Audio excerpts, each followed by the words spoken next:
Hola a todos, mi nombre es Andrés Cuadrado, periodista del programa de comunicación social y periodismo de la Universidad Lara en Colombia. Hoy con un super invitado, el señor Héctor Sarastre. Héctor, buenos días. Muchas gracias, Andrés, por la invitación. A ti, Héctor, muchísimas gracias.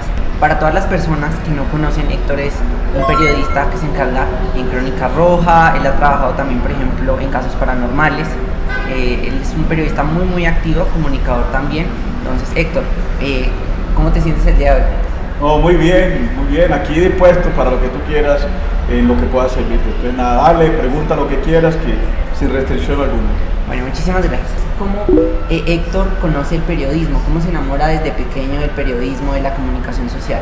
El periodismo para mí yo creo que tiene que ver con una pasión desde pequeño. Yo siempre, cuando pequeño me gustaba leer mucho. Cuando llego adolescente, mucha de mi vida se iba leyendo. Algún profesor mío, Héctor, estudia periodismo. Y por esa circunstancia le fue a dar una muy buena universidad, que es la Universidad de La Sabana. Yo venía de la costa, con un nivel de educación evidentemente un poco más bajo, el que hay acá en Bogotá, que es mucho más alto. Y tuve el honor y el gusto de llegar a Bogotá, porque he traído por esa pasión que me dio la lectura y quizás la intencionalidad y el folclorismo costeño de pedírsela todo, de querer hacer las cosas. Qué chévere, sí, es que por lo general es una cultura bastante alegre, siempre están de fiesta y qué lindo, por ejemplo, encontrar esas historias de vida. También me gustaría conocer cómo fue esa experiencia de ingresar a la Universidad de La Sabana, porque bueno, nos cuenta que, por ejemplo, venía de la costa, es algo nuevo adaptarse a Bogotá, que muchas veces es muy complejo. Entonces, ¿cómo fue esa experiencia de La Sabana? Bueno, mire, básicamente, primero tengo que decir que la Universidad de La Sabana tenía un pensum muy fuerte en materia de redacción periodística, de prensa escrita. Y yo tuve la fortuna de mis compañeros, gente muy preparada que venía de muchos colegios muy buenos de Bogotá, igual de todo el país. Entonces fue confrontar lo que yo venía, mi caribeño, mi estilo, mis cosas, con gente que tenía muy buena formación. Gracias a muchos de mis compañeros, pues tuve muchas más inquietudes. La fortaleza de redactar, que era la de esa época, no sé ahora, en la Universidad de La Sabana, permitió que en el octavo semestre yo trabajara, hiciera el práctica en el diario El Tiempo. Haber estado en el diario El Tiempo me permitió tener mucho rigor, no solamente a la hora de hacer la artesanía, que es escribir, sino a la hora de hacer reportería. Y tener algo que la Universidad de La Sabana siempre, y nunca lo olvidaré, nos enseñó: la ética periodística. La ética periodística es importante con mayúscula, pero con mayúscula. Porque independiente de lo que tú hagas, periodismo amarillo, sensacionalista, serio, es fundamental tener un proceder que no afecte a la persona, que no te afecte a ti y que no perjudique ni a la persona ni a la sociedad. Entonces le agradezco a la universidad los valores que me transmitió a través de la ética periodística. Bueno, Héctor, felicitaciones de verdad, porque muy pocos periodistas manejan eso, la ética, ser neutrales, que muchas veces resulta un poco difícil. Pero me gustaría, tú nos mencionas eso del tiempo, ¿cómo fue trabajar en el tiempo siendo un periodista joven? Excelente, primero porque es un chico novato que desconoce absolutamente todo, el proceso mecánico de cómo se hace un periódico. Entonces unas veces hacía lo que no debía hacer o hacía menos. Pero eso me fue enseñando a escribir, a redactar, a titular, a hacer un informe, una crónica, una columna. Entonces eso te va perfilando, te da una formación. Estar en el diario El Tiempo, conocer su manual de estilo, fue una fortuna que gracias a Dios me aportó mucho. Hoy día que ya soy una persona mayor, y me aportó mucho a la hora de desarrollar temas con cierta agilidad, teniendo muy en claro parte de la técnica.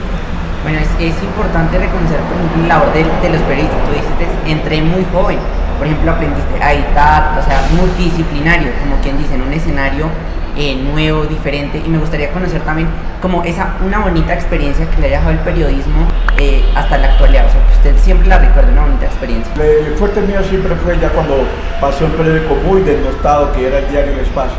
Pero el diario El Espacio es un periódico que, al margen de que dijeran que los periodistas no teníamos ética, muy por el contrario, uno en el fragor diario se da cuenta lo importante que es conservar principios. Yo a la razón de hoy puedo decirte que yo he visto más de 7.000 muertos, crímenes, asesinatos, ahorcados, quemados, caídos en avión, atropellados. Y eso me ha fortalecido el alma, pero no me ha vuelto indiferente. La vida es lo fundamental. Después de la vida, de que no haya vida, no hay nada. Me pueden echar 1000 discursos, Entonces valoro mucho más la vida y valoro mucho. Entonces sacarte una historia sería sacarte miles, que son miles. Pero simplemente te digo, el haber hecho Crónica Roja me permitió acercarme a los hechos de corazón, con sentimiento, como si fuera un cantante vallenato que quiere cantar sus mejores sentimientos. No sé si lo logro. Y expresarlos. Y expresarlos. Y no es fácil, porque si tú no lo haces con el alma, no haces nada. Si en el periodismo escrito, la crónica, tú no lo haces desde el corazón, no estás haciendo nada. ¿Por qué?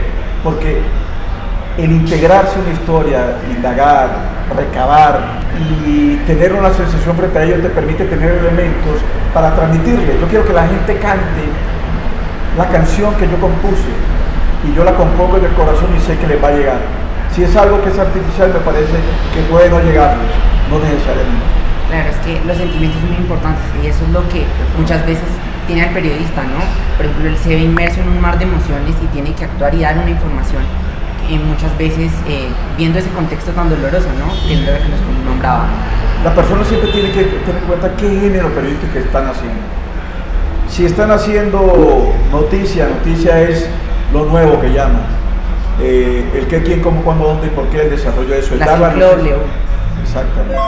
Que es muy elemental. Simplemente es aprender en la práctica cuál de esas 5 W es la más importante. Por ahí te metes y por ahí titulas. Sí. Si estás haciendo crónica es más vivencial. Te voy a poner 2 ejemplos. Si yo hago noticia, te digo, a las 3 de la tarde, en el portal de las Américas, un vehículo de Transmilenio atropelló a fulano de tal. Punto, eso es noticia. Esa la trae el qué de la información. Pero si yo te digo, él a las 13:01 y Juan, intentando tocar el timbre, terminó abriendo la puerta y como era cojo, se cayó al piso. Pasó otro autobús de Transmilenio y lo mató. Fue su segundo de la mala suerte. Eso es crónica, eso es el sentimiento.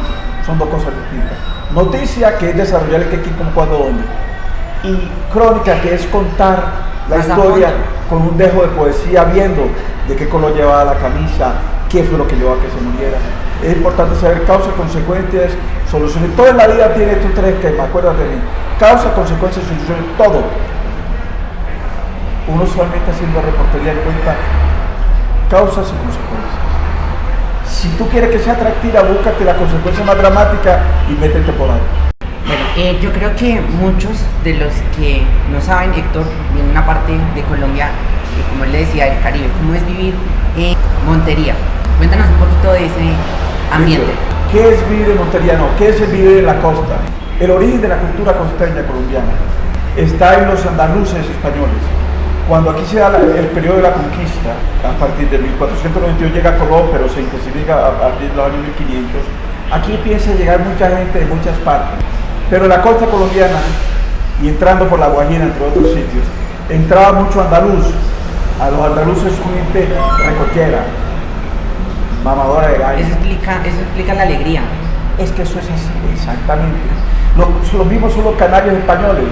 Entonces, los galeones salían desde el puerto de Santa María o esa zona del sur de España, de Cádiz, y ellos cogían Canarias, de Canarias se metían al Caribe y llegaban a toda esta zona inhóspita. Entonces ellos llegaban con su música, con sus tradiciones, con sus dejos.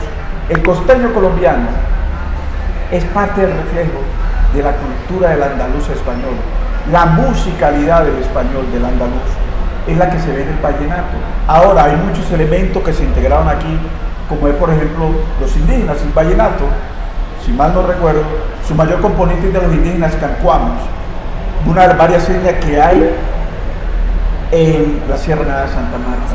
Es su manera de concebir la vida. Entonces, llega el andaluz, está el local, que es el indígena, y está el africano, que el africano también lo trae. Una mezcla. Exactamente. Entonces, se forma, por así decirlo, en el caso del contexto caribeño, con las migraciones, gente con muchas particularidades. Una de ellas es la alegría, la mamadera de gallo, el restarle importancia en muchas cosas a la vida, pero ojo, esto es una generalización. No es lo mismo una gente de Valledupar, que el guajiro, que el barranquillero, que el monteriano, que el sucreño. Son maneras de ver la vida, aun cuando están articuladas por ser costeños, pueden ser distintas. El barranquillero es un tipo mamador de gallo que no se toma nada en serio. El cordobés quizás puede ser un poco más campesino. El vallenato es quizás un poco más educado. El guajiro es un poco más dado a ser de mucho carácter. Pero en general es una tierra de mucha alegría. La gente prefiere ser alegre. Bueno, tú mencionas una palabra muy importante, es mamadera de gallo. Para las personas que no son de Colombia y nos están viendo en este momento, ¿qué significa esa palabra tan peculiar aquí en Colombia? Mamar gallo es bromear, jugarse. Entonces, por ejemplo, yo te puedo decir a ti, oye, en la costa, caratabla, yo te digo mamando gallo, entonces tú te ríes. De pronto en otro contexto tú le dices, te pones bravo. Claro. Oye, me insultó, ¿no? En la costa es tranquilo. Joder, entonces, es la actitud de la gente ante la vida. El costeño de por sí suele ser un tipo muy alegre y desprevenido. Yo admiro mucho a la barranquillera porque Barranquilla, donde he ido muchas veces, la gente es muy querendona, muy amable, se hace querer. Los admiro mucho, independiente que hay veces se tienen garrote, pero son gente muy amable en general en la costa, en general en Colombia. Ojo, en general en Colombia somos muy buenas personas. Independiente somos los colombianos, somos muy buenas personas. Así es. Bueno, hablando, por ejemplo, nos decías esa mezcla de españoles. Sabemos que viajaste a España. ¿Cómo fue esa experiencia y esa adaptación de un país tan alegre, como tú decías, a pasar a otro contexto diferente como es España? Yo viví 10 años en España, toda una nación europea, española. Son distintos, el español es un carácter un poco más fuerte. Igual como aquí en España hay mucha gente distinta por culturas.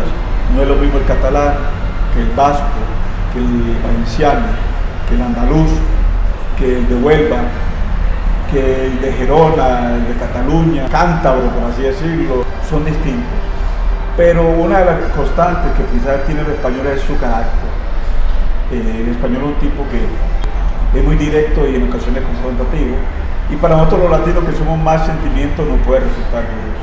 Pero no, tengo la mejor de las impresiones, ya estuve también trabajando, les agradezco lo que me enseñaron, me educaron. Y España es un gran país. Hay un dicho que yo lo repito siempre, España donde usted patee va a encontrar historia.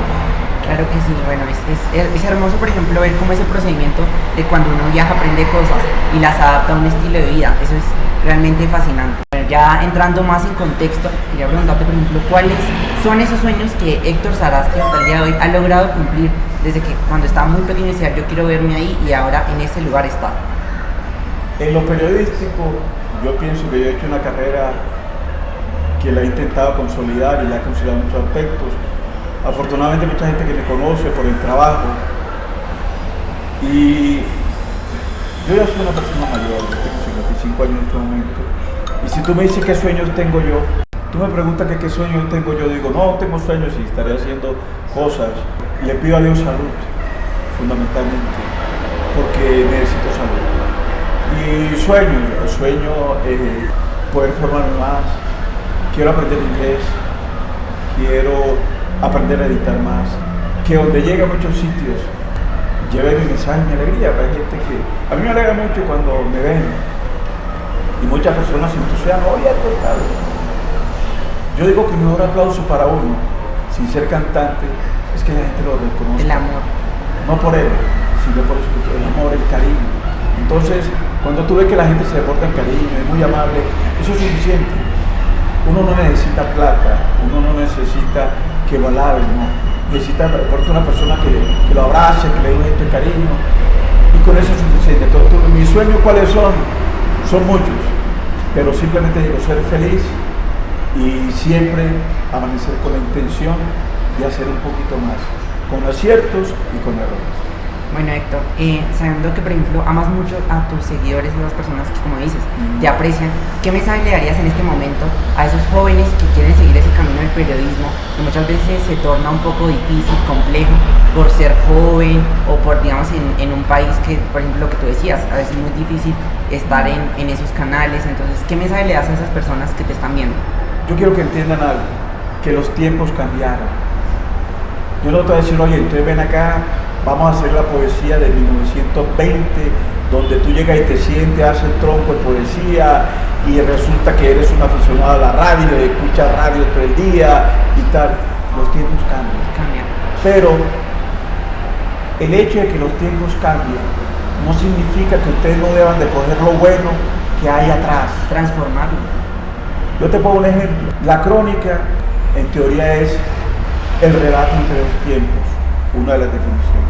Siempre una crónica se va a hacer desde el corazón, entendiéndolo como desde el corazón, con el alma, asumiendo las cosas.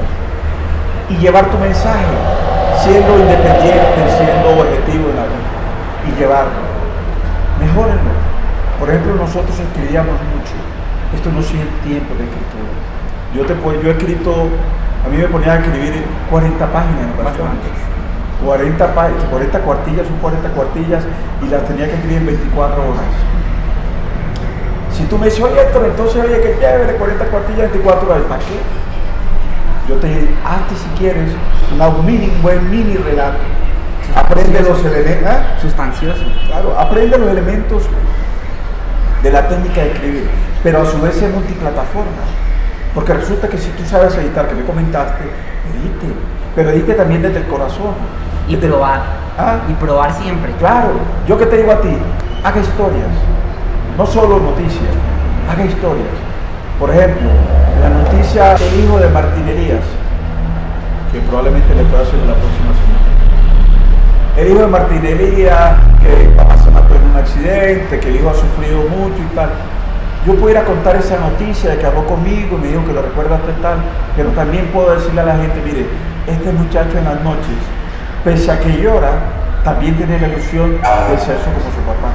Pero él no puede ser cantante porque no puede tener voz. Pero él va a ser un excelente futbolista, o va a ser un excelente empresario, o como mínimo una gran persona. Entonces tú estás mejorando lo pasado que era su padre. En el caso, y mejorando.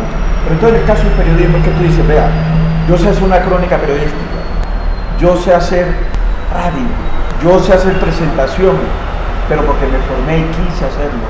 No era porque no, es que yo soy tal cosa y yo quiero hacerlo, me preparé. Yo empecé a saber que era un paso en cámara, yo que era sabía que era enamorar la cámara, que era contar una noticia, pero yo me vivirla. Preparé. Exactamente, pero yo me preparé. Entonces, el mensaje para ustedes es, encuentren los nichos de mercado que están siendo útiles y hagan contenido que valga la pena. Hagan contenido que valga la pena. No es educativo que una persona tire plata en un helicóptero. No es educativo de que una persona tome trago y borracho, demuestre cuán vulgar es. Yo te voy a decir por qué no es educativo. Porque las sociedades también pueden ser mejores. Porque en vez de demostrar que tiré el dinero, no dijiste, yo por qué no hago y me voy para el sur de Bogotá y mis en un hospital. No, y mis queratinas hago un emprendimiento. Yo estos 100 millones que voy a tirar por la ventana, no, voy a invertirlos en esta familia para que trabajen con mis productos. Y la borrachera, no es formativo que una persona permanezca borracha, ¿no? Hombre, mi buen comportamiento que se muestre, o una actitud positiva ante la vida. Es hacer un buen contenido, pero buen contenido que le sirva a la gente. El periodismo tiene 3 propósitos: informar, formar y entretener. Eso es lo que dice la academia que hace el periodismo. Sé que son tiempos de entretener, de los 3 entretener, que la gente ve más. Y lo digital. Pero usted quiere formar, haga cosas que cultura de la sociedad, quiere educar, informar, pues cuente cosas que valga la pena contar, pero no bajezas humanas que usted puede llegar a hacer. Que lo muestre a una persona haciendo el amor, aun cuando le diga que es una sociedad pacaca, que muestren a un tipo consumiendo droga, que muestren los amigos cómo hacen. Esas son realidades que uno puede observar, pero no necesariamente es lo que se debe mostrar. A mí me preguntaban en Santa Marta, yo le manejaba la parte de Diomedes Díaz, el cantante. En la última etapa de su vida, 3 años antes, yo era que hacía todos los comunicados de Diomedes y él hablaba conmigo de vez en cuando para que nos poniéramos de acuerdo. Cosa que le agradezco es la amistad que me dispensó y el respeto. Yo me acuerdo que una vez estaba en Santa Marta, en Los Trupillos, y yo iba saliendo de ese centro vacacional de Los Trupillos, había tocado Diomedes, serían las 11 de la noche. Entonces me dio una persona, se me acercó, señor Héctor Sarandi, yo sí, ¿cómo no? Es que necesito un favor, dígame usted que le puedo servir.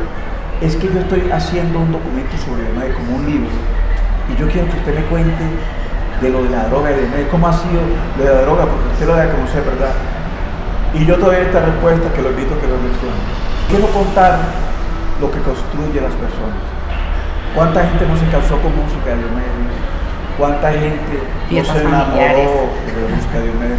¿Cuántas cosas positivas él no hizo por mucha gente cuando tú escuchas Bonita que se cantó a su enamorada, sin medir distancia, pese a que tiene algo, un dejo así, negativismo? La ventana marroncita icónica.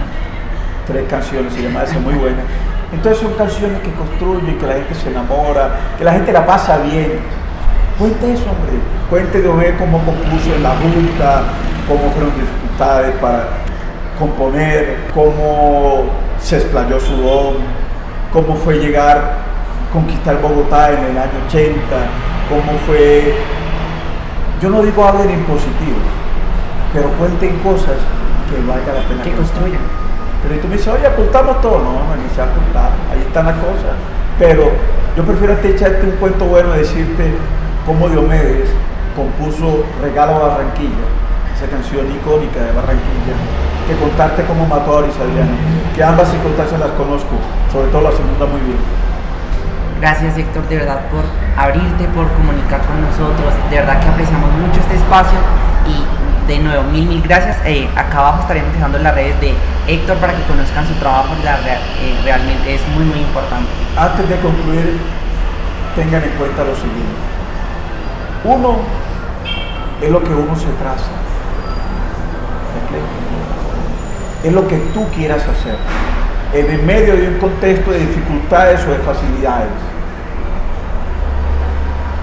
Los contextos de dificultad ayudan a que tú te superes y que en la medida en que vaya llegando cosas complejas, tú tengas el esquema problema-solución, no problema-problema.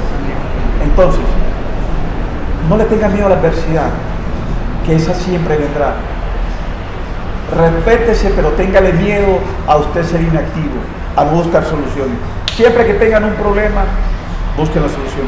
Yo le agradezco a la Universidad de La Sabana y a alguien que es profesor de ustedes, Ricardo Vidal. La primera Universidad de La Sabana, porque es una universidad que me formó como persona, como profesional, y mucho de lo que ejecuto, bien o mal, porque aquí nos equivocamos todos y acertamos también, lo aprendí sentado en una silla en la Universidad de La Sabana, pero también lo aprendí en la calle, motu propio por voluntad.